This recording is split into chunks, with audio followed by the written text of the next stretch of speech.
So the darkest part of the night follows two siblings, Dwight and Shirley, and it begins when the mother has just passed away.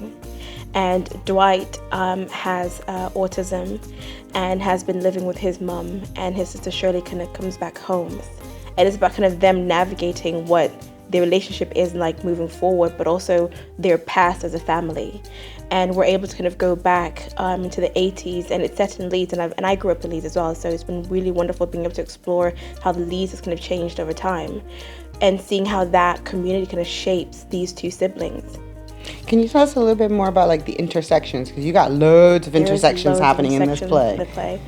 Yeah, I think for me, in kind of analyzing like my own family and wanting to explore like my sister and her disability and what it meant to kind of be in that family, in our family, there's no way I could have talked about her without talking about gender, without talking about class, without talking about policing, without talking about healthcare, because all of these kind of intersections like shaped our experiences.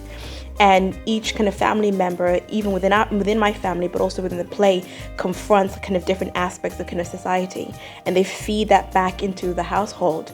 So at the point that we meet the family as a foursome, it is like this kind of hotbed of a summer where everything is colliding. We're talking about race riots in Chapeltown in the 1980s.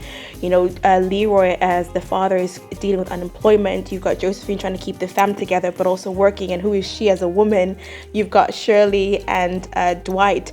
They're young in this decade, and they're exploring their own relationships. They're exploring what it means to grow up, but also what happens being young Black children growing up in England in the 1980s, and society makes you grow up very quickly. There's no way I can genuinely explore the honesty of who these people are without talking about all of these things, because for a lot of us, those intersections are daily. I don't get to leave my Blackness behind. I don't get to leave my womanhood behind. I don't get to leave my class behind because I'm carrying those things every day.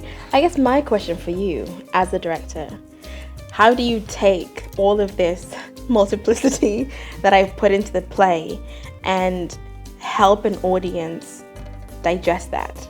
How do you begin to break it down, all of like the wonderful nuances and intersections? I think it's a really, really good question, and I think that that's the primary job of a director, is to have clarity in the way that you're telling the story. And it's been really wonderful to work on this as an R&D with you, and also to continue having conversations, and now going into the design process and bringing in a whole team. And it became very apparent that actually our lens is the lens of Dwight. And it's his perspective as an autistic person and how he views his world and his experiences.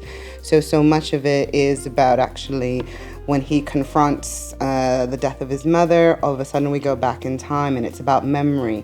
So in the production, and I love memory plays, and you can think of kind of a lot of like, Tennessee Williams plays and whatnot, but it gives us a sort of sense to dream and to flow and to go in and out in the way that memories and dreams work, about understanding how this young autistic boy was experiencing his life in Chapeltown Leeds in the 80s, and how he's experiencing it now as a man in present day. How do we, with sensitivity and with creativity and beauty, bring out the nuances of these complex people?